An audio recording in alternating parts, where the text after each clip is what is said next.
heels keep my wheels spinning for you. A silk shirt I can see through. With that body after hours there ain't no rules. You can say it's a safe place, but I call it the back room. You're the silhouette I gotta chase. Don't fall in love with your shadow. But the night can't take me from you. Oh, no. I wanna wake up next to you. You may lie me up with something new. I'm gonna turn these sparks into a fire, into a fire. So baby burn me up, burn me up. Oh baby burn me up, burn me up. We're gonna turn these sparks into a fire, into a fire.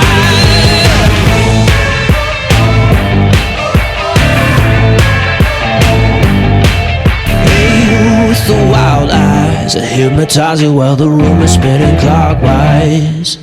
Like Howard Stern on a late night, while you're straddling the speakers, get the bass right. I got your engine revved up, and we're zooming through the fast lane.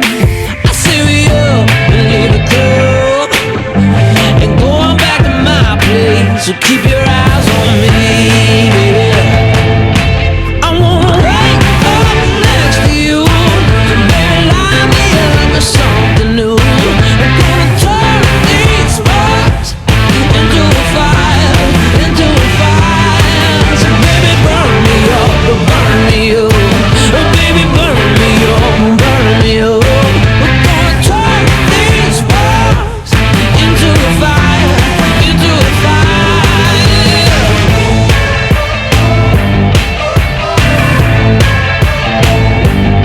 I see this energy rolling till the early morning.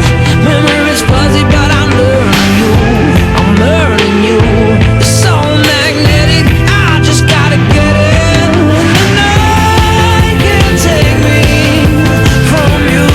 You can call me crazy, but I admire the fire in your soul.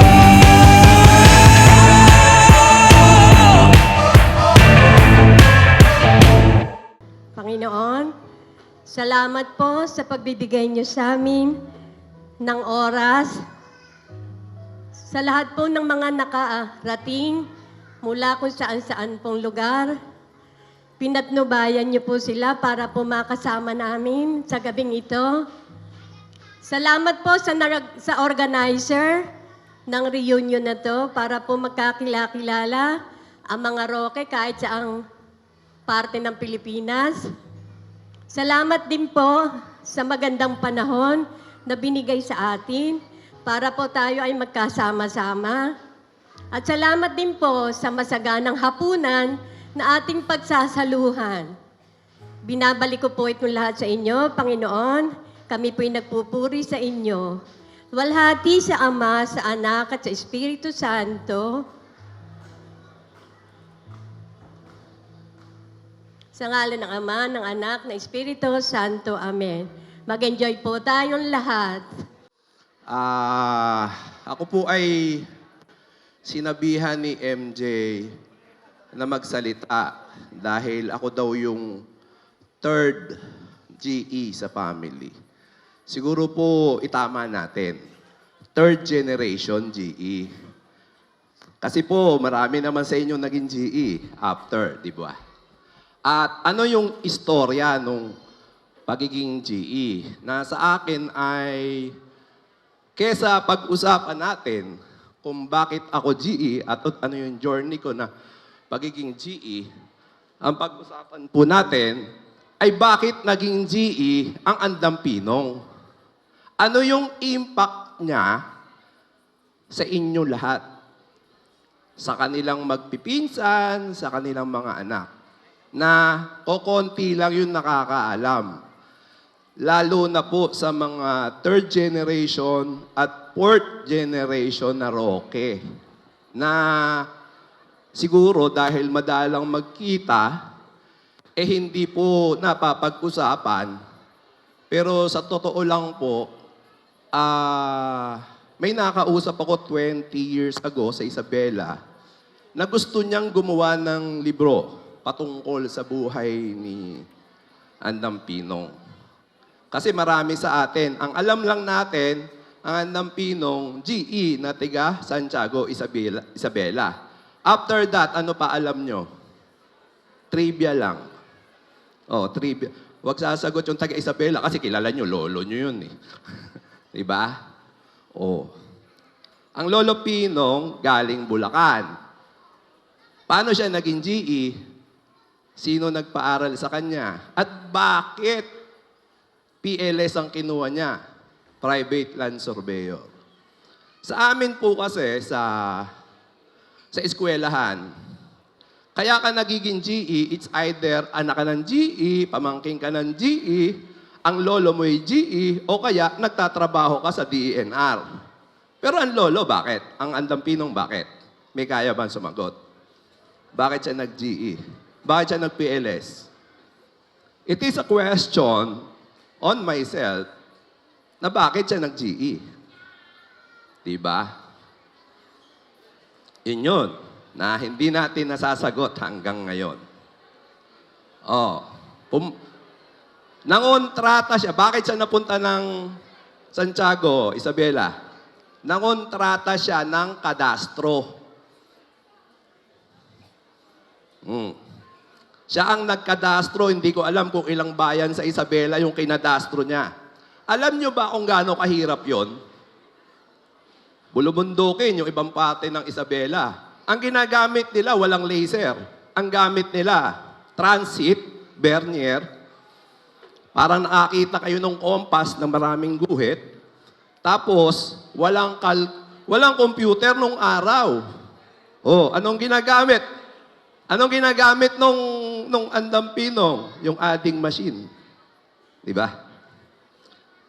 So, yun yung pinupunto ko na kaysa pag-usapan natin yung journey ko, pag-usapan natin ng journey ng Lolo Pinong. Meron akong konting alam, sana idagdagan ng mga direct heirs ng Andam Pinong. Bakit ko nasasabi to? Kasi, whether directly or indirectly, lahat tayo nabiyayaan nung pagiging geodetic engineer ng Andam Pinong. Bakit? He set up the associate, hindi ko alam kung associate lang yung sine-etap niya sa Northeast College. Ano ba yon? Yung unang course sa Northeast College, associate GE lang o BSGE na? Ha?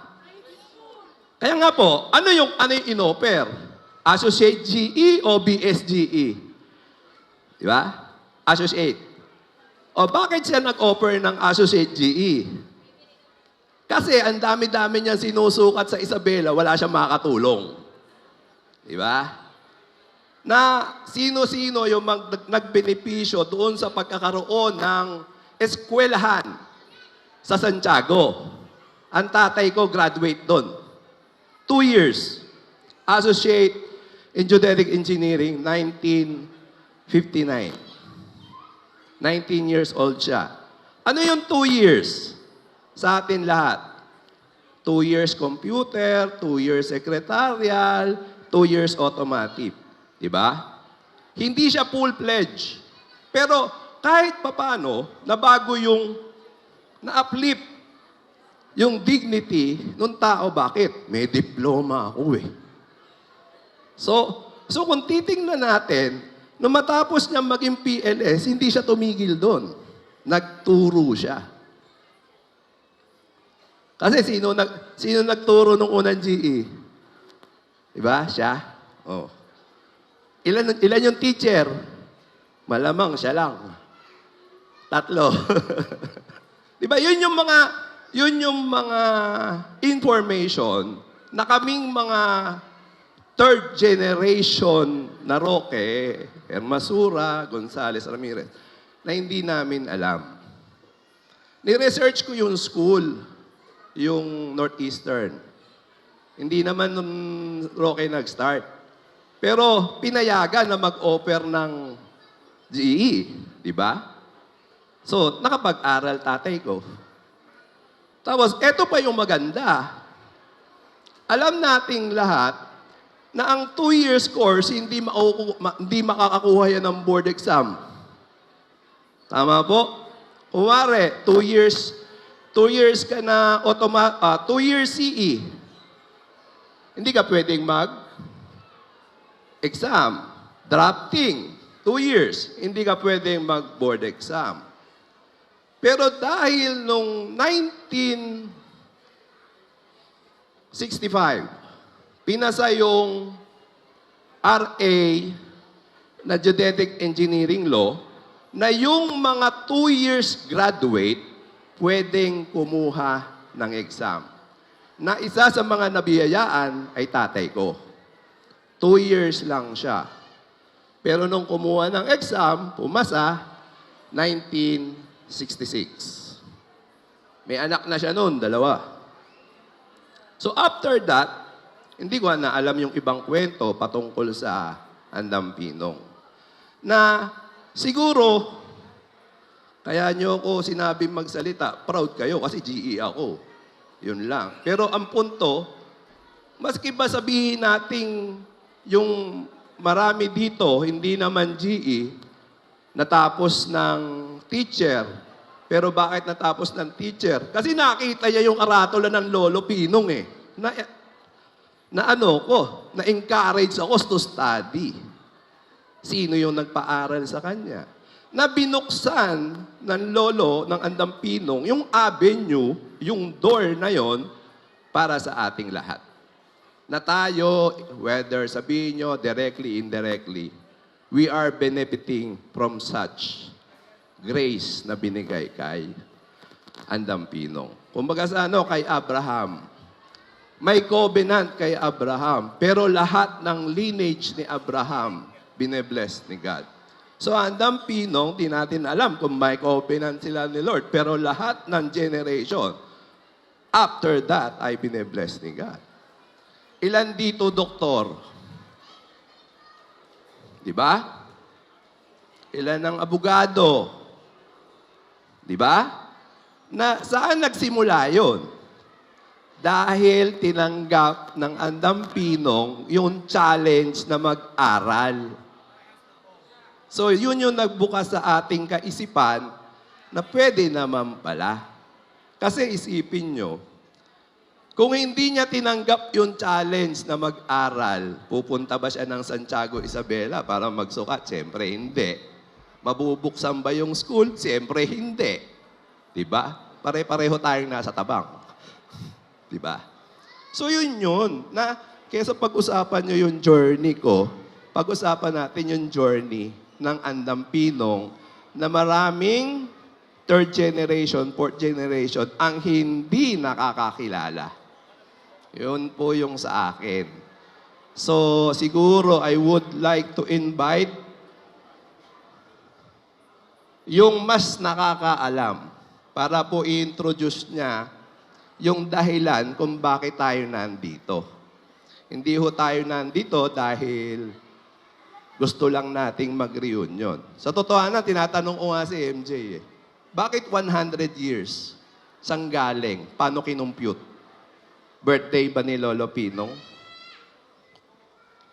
Diba? Pero, sir, ikaw po magsalita, mas marami kang alam kaysa sa akin. Madami sa atin, yun nga, doktor, teacher, abogado, agriculturist. Pero saan nag-start? Kasi binuksan ng Andampinong yung avenue.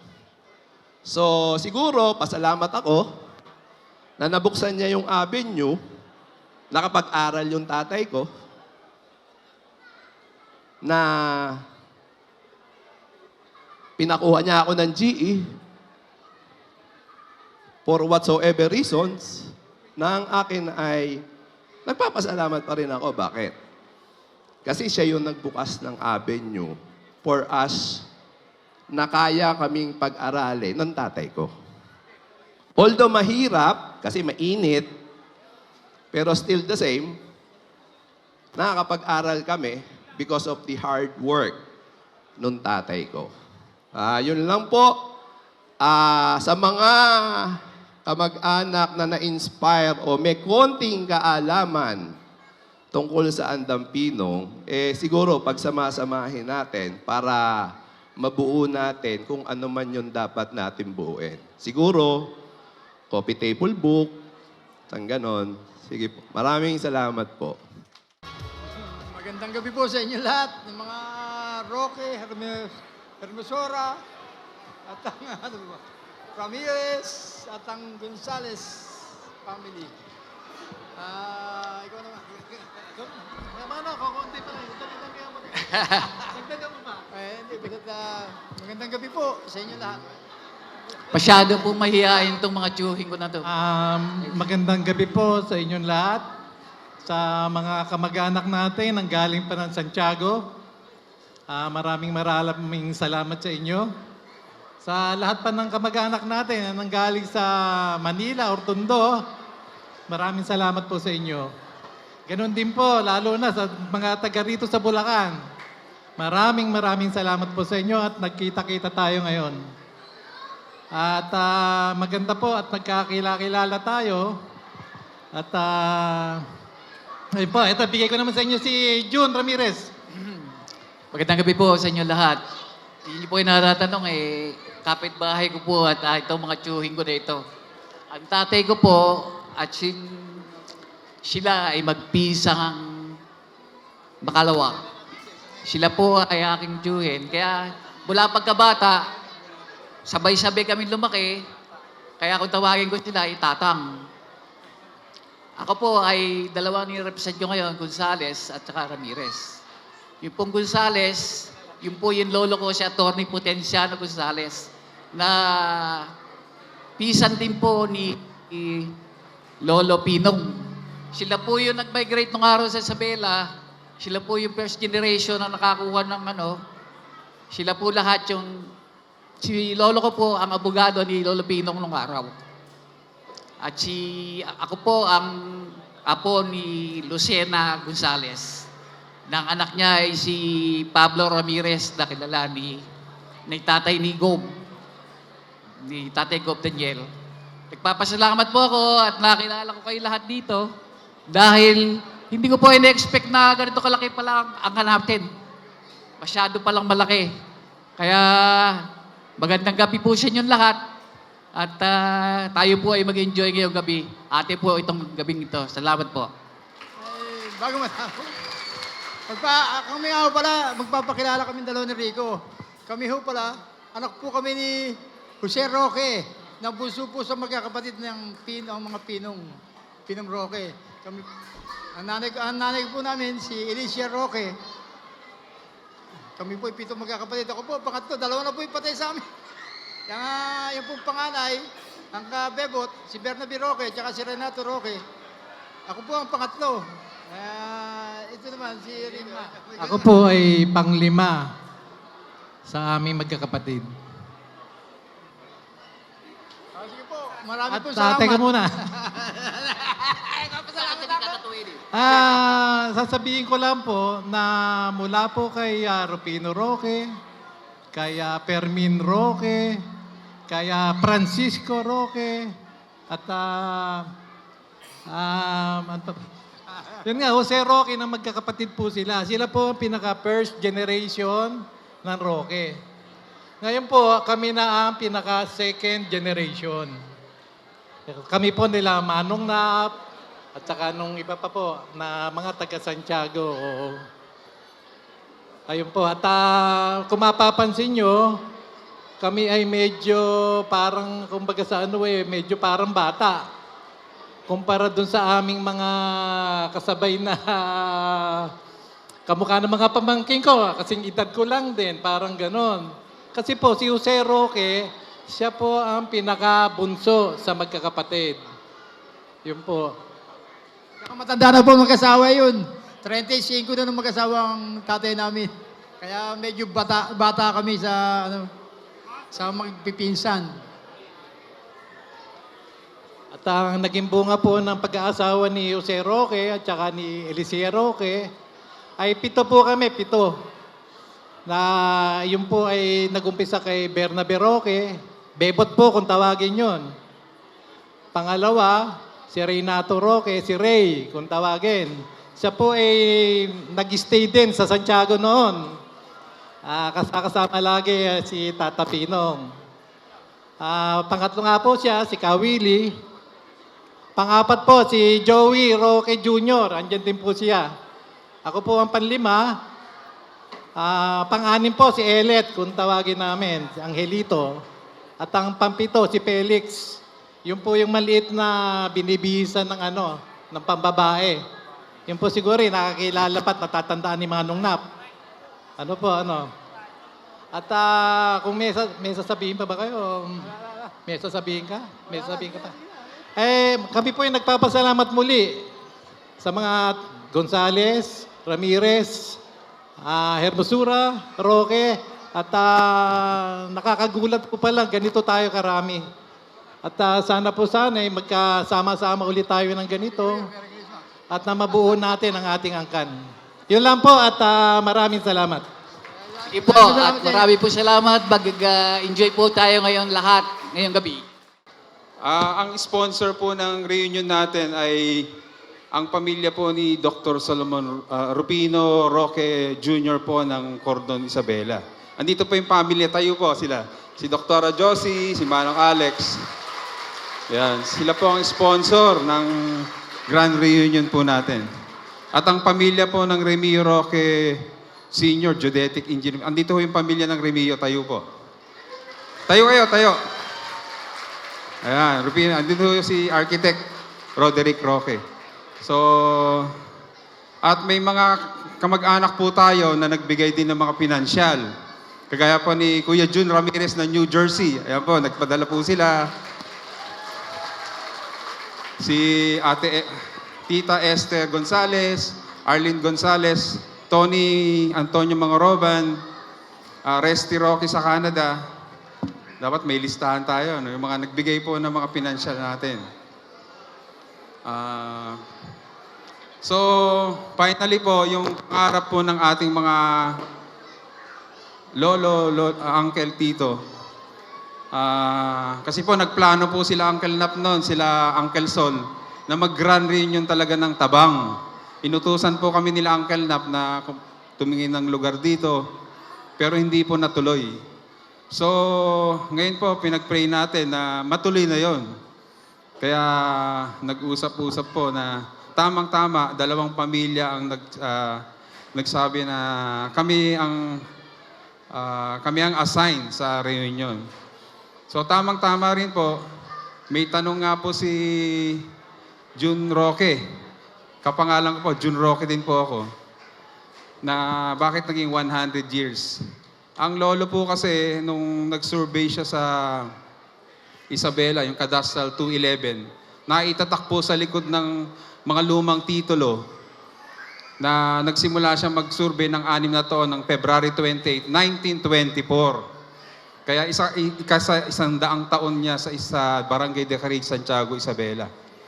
Kaya timely na i-celebrate natin yung isang daang taon niya sa Santiago, Isabela. Kaya isinabay na rin po natin na mag-grand reunion sa Tabang para yung mga pangarap po ng mga uncle, na mga matuloy na po. Nakiusap tayo sa pamilya na pondohan po ito. So may mga tumulong po na na magpondo. At maraming salamat po sa mga financial blessing na isinare ninyo. Pati po si Gob kanina, nagpadala na rin po ng financial blessing. Palakpakan natin si Gob, Daniel Fernando. Na ang tunay niyang pangalan ay Cesar Ramirez. Yan, palakpakan po natin sa Ramirez family. Yan. Kaya dapat pupunta po siya pero ayan, baka biglang mag-surprise visit. Yan. So mag-enjoy po tayo ngayong gabi. Magkita-kita tayo, magkwentuhan, magkumustahan po. Napakasaya na makita muli ang mga pinsan, uncle, na kami ho 13 years na nawala sa Pilipinas, nakita na namin kayo. Last year po, nagpunta kami kila Resty Roque sa Canada, na-meet namin yung pamilya. Bago rin ako umalis, pumunta ako kay Kuya Jun Ramirez, magkapit-bahay lang pala kami. Kaya yung bang ganon, na andyan lang pala, i-meet mo yung kadugo mo. Kaya ngayong gabi po, mag-enjoy po tayo. Happy Grand Reunion po sa lahat. 29 years old, 10 years ago. So yan po, hindi ko rin po alam ba't ako tinawagan ni MJ para mag-message dito. Una, ang sabi niya, mag-message ka bukal ng family histories. Ako, nako, bagsak ako dyan. So, sabi niya, mag-message siya lang daw po ng about sa millennials, no? Sino po bang 40 years old below? Can I see a raise of hands? 40 years old below. Madami. 40 years. Mga taga-Bulacan, 40 years old below. Madami, oh. Di ba? So, yan po. Tayo po kasi ay, tingin ko po, dahil po sa pamilya ng Roque, ay tayo rin po ay, dahil po sa, ang mga Roque po ay may malasakit sa bayan. At katulad nga po ng sinasabi, dati pong geodetic engineer, tumulong po sa mga tao ng Isabela para magsukat ng kanilang mga lupain, ay siguro po nananalaytay po sa atin ang pagsisilbi, no? Katulad po ng ating governor dito sa Bulacan, nakamag-anak rin po natin, tayo rin po ay naglilingkod sa probinsya bilang board member po ng Occidental Mindoro at nasa pangatlong termino na po. Sana po nga sa susunod na pagkakataon makasama ko po ang inyong Vice Governor na ating kaibigan, Vice Governor Alex Castro, bilang Vice Governor rin po ng Occidental Mindoro. Kaya sana lang, isa sa mga wish natin yun, no? At yun nga po, siguro isang message po sa mga millennials, no, is do not have anyone step on your dreams, no. Pag tayo po ay merong isang pangarap, kahit ano pang humadlang sa atin, let's make all the effort to reach it, no. Yan po ang naging goal po natin. At yun po tingin ko, because po tayo ay magkakamag-anak, yan po ang nananalaytay po sa atin, yung pagpupursige, katulad nga po ng ating mahal na lolo. Biruin niyo po, from Bulacan, napadpad po sa isang foreign land, which is Isabela, pero nagpursige ho ng matindi para to make a living, para ho mabuhay tayong lahat. Kasi po, sa totoo lang po, nung sinasabi nila na ang Lolo Pinong ho, in every little way, nakatulong po sa atin. Ako po, very proud po ako dahil po, yung mga lupa hong sinukat ng ating Lolo Pinong, yun po ang isa sa mga nagpaaral po sa akin. Kaya po, very proud po ako dahil po sa aking mami na yung pong mga naging parte natin sa mga sinukat niya, naibenta at nakapagpaaral sa amin po magkakapatid. Very proud po ako sa aking lolo. At yun nga po, nakamit po natin ang tagumpay na to dahil po sa kanya. And isang utang ng loob po natin kay Lolo Pinong yun. And yun nga po, dahil po sa, very memorable po tong reunion na to. Dahil po, napag-usapan po ng pamilya na meron ngang Roque reunion. So ito pong yesterday, we were staying po sa Pulilan. Doon naman po sa side ng aking wife. Tapos yun nga po, sabi ko, nandito po kami kasi a-attend po kami ng Roque reunion sa May Tabang. Sabi niya, ay yung grandma ng wife ko, ang tatay ay Roque. So, yung palang napangasawa ko, buti na lang medyo malayo-layo na. Malayo-layo ka mag-anak po natin. Kaya sabi ko, napakagaganda talaga ng mga Roque, di ba po ba? Kaya, talaga, tama po ba magaganda po ang mga Roque? Yan. Kaya sabi ko, very, very small world pala, no? So, I was thinking of a device, no? Di lang masyadong techie si Kuya AJ nyo. Kung sino man siguro ang merong alam to formulate a chat group for us millennials, no? Kasi lalo na yung akala ko po kasi dati every December, meron kaming reunion sa Isabela. Akala ko yun lang yung kamag-anak namin. Yung pala, eto lang yun maliit lang. Yung pala mas madami pa kaming kamag-anak na hindi nakakakilala. So, it's very short naman na ngayong gabi tayo magkakakilala, di ba? Maliit yung panahon. Pero sana kung sino man ang pinaka-techie sa mga millennials na Roque, sana we can make a chat group for the millennials 40 years old below, and maybe you can post QR code in the screen later so we can add it para naman po magkakilala po tayo. Malay nyo, makasama natin kayo sa gimmick. Kung kami nasa Bulacan, gimmick tayo mga pinsan, di ba? Para to continue our communication. Kasi yun po yung objective naman natin na itong reunion na to. Magkakilala, magkasama-sama, at baka, who knows, one of these days, meron na tayong senador, Gob Daniel, na Roque. Ano po kaya? No? Sa dami natin, baka meron na tayong mapanalong senador sa katauhan ng ating gobernador. Muli po, maraming salamat po, and I'm very thankful po na nagkaroon po tayo ng ganitong gathering, at hindi ko na po pakakahabaan dahil kumukulo na rin po ang aking tiyan. Maraming salamat at magandang gabi.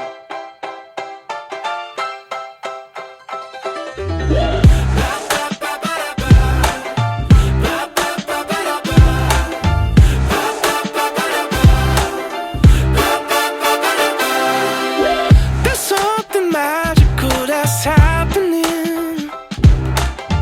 I'm finally finding my way back again. Now it feels like all my troubles turn to solid gold. Solid gold. I found a four-leaf clover floating on the way. Guess it's my lucky day. Everything's going my way, and it feels so nice to say I'm feeling lucky today. Ba ba ba ba da ba, ba ba ba ba da ba. And it feels so nice to say I'm feeling lucky today. It's nothing short of what I thought it'd be. It's everything I was imagining. Found a world where all my worries stop concerning me, and I'm free. I'm like a four-leaf clover floating on the way. Guess it's my lucky day. Everything's going my way, and it feels so nice to say I'm feeling lucky today. Ba ba ba ba da ba, ba ba ba ba da ba. And it feels so nice to say I'm feeling lucky today.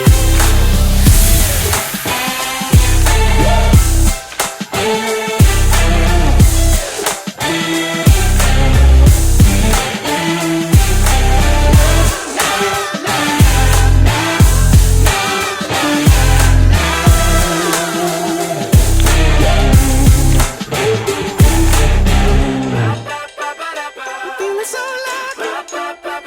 I'm feeling so lucky. Feeling so lucky today. Everything's going my way. Everything's going my way. Everything's going my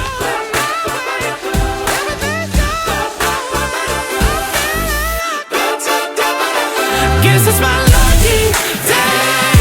Everything's going my way, and it feels so nice to say I'm feeling lucky today. Ba ba ba ba da ba. Magandang buhay po sa ating lahat. Hindi lang magandang gabi, kundi magandang buhay para sa pamilya Roque Hermosura Ramirez Gonzalez. Mabuhay! Mabuhay! Naku, nagulat ako kanina pumasok ako. 500 ang bilang natin. Wala pa dyan yung mga iba. Hinahanap ko yung mga iba. Yung kagaya ng Damaso Roque ng San Ildefonso, wala pa. May nakakilala sa inyo ng Tata Masong ng San Ildefonso? Madalas yan sa Isabela noon. Ang Jose Roque ng Baliwag yata or Bukawi. Bukawi, Bulacan. Nandyan din yan. Mga Rocky yan. Kaya pagka at tayo nagpursige at magtulong-tulong na hanapin yung mga kamag-anak natin, baka pwede tayong, kagaya nung nasabi kanina, pwede tayong bumoto ng isang senador sa Pilipinas. Hindi ba? Last year, merong tumawag sa akin na taga Nueva Ecija naman. Siya ay tumitira na ng Santiago City, pero ang pangalan niya ay apelyido Roque. He is inviting us to join yung family reunion sa Palayan City. At ang mga number daw nila ay mga 250 naman. So marami. Nueva Ecija, ganyan. Sa amin, meron pang mga Ilocano, Roque ang apelyido. Ang puno natin is Bulacan, pero mga Ilocano sila. Kaya kuminsan magtataka ka eh. Kaya, una sa lahat, gusto kong pasalamatan ang pagkakataong ito na binigyan ako ng konting panahon para magsalita sa inyo at magdagdag ng konting nalalaman ko tungkol sa pamilya ng Rufino S. Roque Sr. Ako po ang bunsong anak ng Rufino S. Roque. Bunsong 82 years old na po. Siyam kaming buhay noon, ako na lang ang nabubuhay. Kaya I can account, o masasabi ko, yung mga ibang katanungan ninyo, kagaya ng nasabi kanina, 3 generations Rufino Roque, sabi ganyan. Ang sabihin, pangatlong Rufino Roque lang yon. Pero yung geodetic engineer, yung GE, ang alam ko, 4 sila sa pamilya natin na natatandaan ko. Ang isa doon ay ang tatay ni June Remigio Roque, senior, geodetic engineer po yan. Ayan, yan ang dagdag doon. Ngayon, paano nagsimula ang... nakikita ko, nasa sentro po ang ating reunion sa buhay ni Tandang Rufino. Ang Tandang Pinong, yung father natin at yun ang puno natin. Paano nagsimula ang buhay niya? Mula sa pagkabata dito sa Tabang, nagpursige yan na mag-aral. Kahit na sila ay ulilang lubos. Mga ulilang lubos po yan at may walang kakayahan na mag-aral. Kaya ang ginagawa niya nun, mag-i-intermediate na siya, sasakay siya ng train, pupunta sa kahoy, aakyat yan, aabangan yung train, at pagdaan ng train, lulundagin niya yung train para lang sumakay sa train. And pagdating dito sa Malolos, bababa naman sa train at lulundag sa Tagliran para magpagulong-gulong para maka-attend siya ng klase. Ganon po ang kanyang routine araw-araw. Nakita nyo yung tiyaga niya. But, meron siyang ipinakikitang magandang kinabukasan para sa kanyang sarili dahil meron siyang utak, marunong siya sa arithmetic siguro o mathematics. So, napuna siya ng isang principal. Ang principal na yon, ang pangalan ay Isidro Wenceslao. Walang anak, pero may ampon na ang pangalan ay Dr. Nakalimutan ko na yung apelyido. Sumpayco. Ayan, Doktora Sumpayco. Walang anak yan. Kaya ang ginawa nitong principal na Isidro Wenceslao, dahil nakita niya yung kinabukasan na maaring puntahan itong Rufino Roque na ito, inalalayan niya sa pag-aaral hanggang sa nakatapos ng intermediate. Nung pinayuhan niya na pumasok sa Philippine Trade School sa Maynila, na eskwelahan niya ng mga Amerikano nung under the Commonwealth Government. At yun ay isang trade school. At ang kinuha nyo doon ay ang tinatawag nating kursong agrimensor. Wala pa yung geodetic engineering nung araw. Agrimensor. Natapos niya yan sa loob ng 6 yata hanggang 8 buwan lamang. At pagkaraan noon, he was absorbed sa Bureau of Lands ng DNR, yung DNR ngayon, kung tawagin nila Bureau of Lands. At ang unang destino niya ay Santa Lucia, Ilocos Sur. Binata. Hindi naman binatilyo, pero binata na noon. At doon niya natagpuan ang kanyang mahal sa buhay, Policarpia Hermosura. From there, na destino niya sa Santa Lucia, nalipat siya ng Lawag. And then eventually, nalipat ng Santiago City noong 1924 hanggang 1934. Na nung dumating noong 1934, ililipat na naman siya sa Tayabas, sa Quezon. Yung tinatawag natin ngayong Aurora Province, yun ang kanyang gagawan ng cadastral survey. Naging cadastral survey siya ng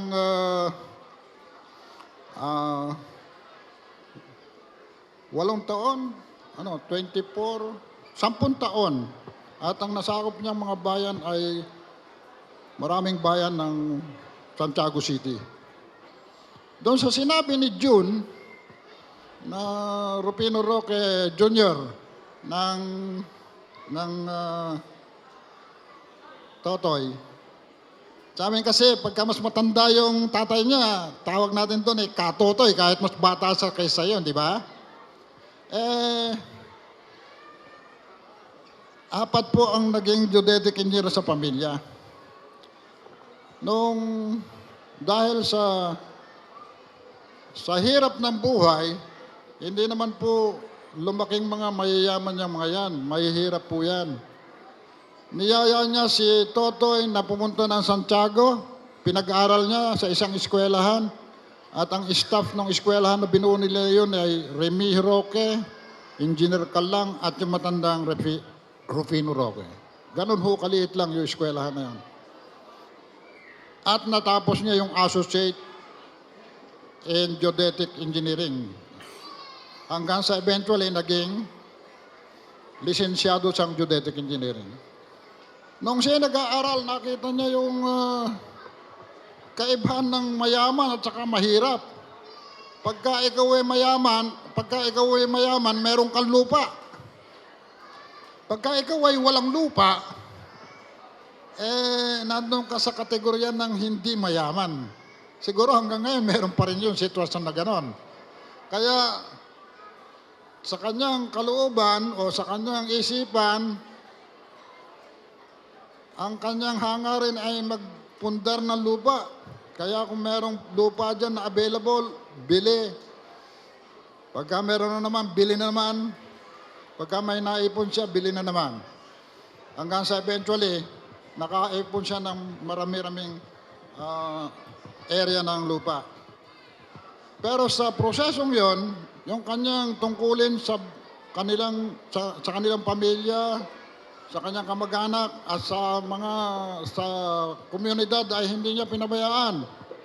Dahil alam niya na importante ang pag-aaral sa mga bata, nag-donate siya ng 1 hectare land sa Santiago City, sa Barangay Mabini, para lang sa site ng isang public school.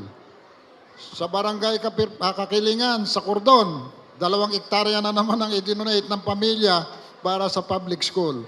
Ganon ho kabait yung magulang ko. Nakikita niya yung kahalagaan ng pag-aaral. Kaya, ang masasabi ko lang, isang malaking bagay na kung ang iyong minana ay yung apelyido o yung dugong Roque, importante na pangalagaan po natin yan. Importante po sa buhay natin yan, yung apelyido natin. Sa Santiago, pagka sinabi mong Roque ka, parang collateral yan. Pumunta ka sa tindahan, mangungutang ka ng kahit kalahating milyon, bibigyan ka, maski walang collateral. Ang collateral mo lang ay yung apelyido mong Roque. Di ba? Napakaganda niyan. Kaya huwag natin pababayaan ang ating pangalan. Mahalin natin yung pangalan natin, huwag magkaroon ng dungis ang katangian ng pamilya ng Roque. At dahil dyan, natutulungan natin ang ating mga kapwa kamag-anak din. Hindi ko na pahabain ha, dahil alam ko nagugutom na kayo. Kaya inuulit ko po ang pagbati sa inyong lahat na sana itong reunion na ito, hindi lang ngayon, kung di magpatuloy pa, kung pwedeng taon-taon, gawin po natin taon-taon. O kung hindi naman, every 5 years man lang, gawin natin. Dahil napakagandang halimbawa itong naampisan ito. Mga 10 years ago, or 20 years ago, pinaplano na namin to, hindi matuloy-tuloy. Sabi na ng Nanay Liling, huwag niyo ituloy yan at may sakit ako, ganyan-ganyan. Kaya hindi namin matuloy-tuloy. Maraming salamat sa Panginoon at natuloy na rin sa awa ng ating puon. Mabuhay ang pamilya Roque Hermosura Ramirez Gonzalez. Cause I'm in the stars tonight. So watch me bring the fire, set the night light. Shoes on, get up in the morning, cup of milk, let's rock and roll. Kink out, kick the drum, rolling on like a rolling stone. Sing song when I'm walking home, jump up to the top of the brown. Ding dong, call me on my phone, nice tea, and I'll get my ping pong. This is dead heavy, can't hear the bass, boom, I'm ready. Life is sweet as honey, yeah, this beach treated like money. This go all alone, I'm into that, I'm good to go, I'm diamond, you know I glow. Hey, so let's go. Cause I'm in the stars tonight, so watch me bring the fire, set the night light. Hey, shining through the city with a little funky soul. So I'ma light it up like dynamite. Whoa, bring a friend, join the crowd, whoever wanna come along. Word up, talk, just move right up the wall. They're like, sky's the light, so we dance to the break of dawn. Ladies and gentlemen, I got the medicine, so you should keep your eyes on the ball. This is getting heavy, can you hear the bass boom? I'm ready. Levies, cities, honey, yeah, this bitch ching like money. And this go overload, I'm into that, I'm good to go, I'm down, you know I glow. And let's go. Cause I'm in the stars tonight, so watch me bring the fire, set the night light. Hey, Shining through the city with a little funky soul. So I'ma light it up like dynamite. whoa, Life is dynamite. Life is dynamite. Shining through the city with a little funky soul. So I'ma light it up like dynamite. Light it up,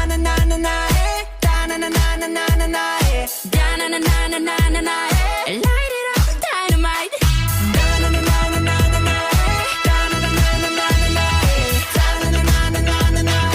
Light it up, dynamite. 'Cause I'm in stars tonight. So watch me bring the fire, set the night alight. Shining through the city with a little fucking soul. So light it up like dynamite. Ibang paakumanin po nyo. Hindi magkakapit, hindi magkakador. Medyo po pagka nagkakasabay Mangyari mo, sa sige. schedule, Pupunta ako na sa Codron, kami lapel kami, kami H1 kami nakababa. ay makakapit siya.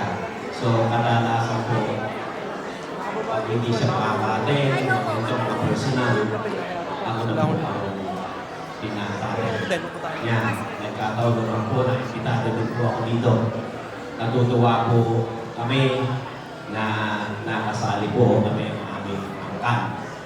Nirepresenta po namin ang Ramirez. Alam po may lahi kami Roque. Mga pisang ko din po Ramirez sa lahat po sa Quinito.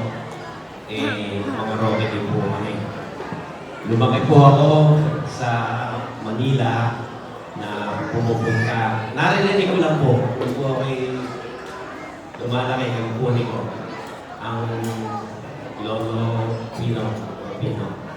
Narinig ko rin po si Angela, yung mga pangalan niya. Totoo po yun. wala po ata sa pangalan ko sa Ramirez sa Gonzales na hindi nakapag-aral. Mahalaga po sa kanila. Maski po ang tatay ko. Lumaki po siya sa Tondo, naging CPA po, at pinalad po kami na napag-aral po kami lahat ng tatay ko. Guided po siya ng lolo ko, si Atty. Gonzales. Again po, maraming salamat po alam ko po hindi siya nakarating, pero alam naman po nyo, natutuwa siya sa ganitong okasyon. Siguro po sa susunod nating pagtitipon, makakarating na po siya. Medyo katatapos na po kasi ng Pasko, nagkakatch up po siya sa kanyang mga appointments, at mahalaga po ay naparating po natin ang mensahe sa kanya, at sa susunod po, ako na po ang sasabihin ko sa kanya, ayoko mag-represent sa'yo, ikaw na lang. Mas gusto ko na lang makita at marinig. Maraming salamat po. Ako po si Boyet Ramirez. Ang kanina po ay nandito si June Ramirez, kapatid ko po yun. Pangalawa po ako. Pangatlo po si Rico Ramirez na pumanaw po siya maaga po noong 2018. Pang-apat po si Gob na pang-apat po. Totoo po yung sinabi ng Tata Pondoy. Si Felix po na tiyuhin ko din, ginagawang pong babae. Si Gob po ay kasabay ni Tata Felix na binibiisan din po babae nung araw. So, maraming salamat po. Sana po maulit po itong okasyon na ito. Tito Nap, at least mga siguro kahit pipilitin. Alam ko malaking okasyon to, mahirap mag-organize. Kamukha po ng mga nila Seli sa Mindoro pa nang galing. Kayo po sa Isabela. Mahirap pong mag-organize ng ganito kalaking okasyon. Sana po kahit every 2 years, kung maliitan, sa Tabang, every year, open po. Natutuwa po kami at sa ganito okasyon, marami po dito millennials o mas bata sa amin na hindi na po kami nakikilala. Natutuwa kaming makita kayo at makilala nyo kami bilang kamag-anak. Wala pong politika dito, wala pong mataas, pare-pareho lang po tayo. Ang importante po, sana po magtuloy-tuloy na ibahagi nyo sa pamilya nyo, saan ka natin, ang importansya ng edukasyon. Yun lang po ang natatandaan ko sa lolo Siano ko, sa tatay ko, sa mga tiyuhin ko. Marami pong engineer, marami pong doktor, marami pong dentista sa lahi natin. Kaya ipagpatuloy po nyo, marami din pong CPA. Isa rin po ako nakilinya. So, tuloy-tuloy po nyo ang ating magandang dikain, ang ganitong pagtitipon. Sa pangalan po ni Governor Daniel Fernando or Cesar Ramirez, sa tunay na buhay, maraming salamat po. Mabuhay po ang Roque, Hermosura, Ramirez at Gonzales clan. Mag-ingat po kayo sa pag-uwi nyo ngayong gabi, lalo po yung mga malalayo pa. Okay po. Mag-enjoy po kayo sa dinner ninyo. Salamat po. In behalf of my wife, Josephine Roque Agustin, maraming salamat po sa inyong pagdalo. Maraming salamat sa masayang gabi. At sana lahat tayo umaasa that every year or every 5 years, this thing will happen again. Thank you very much.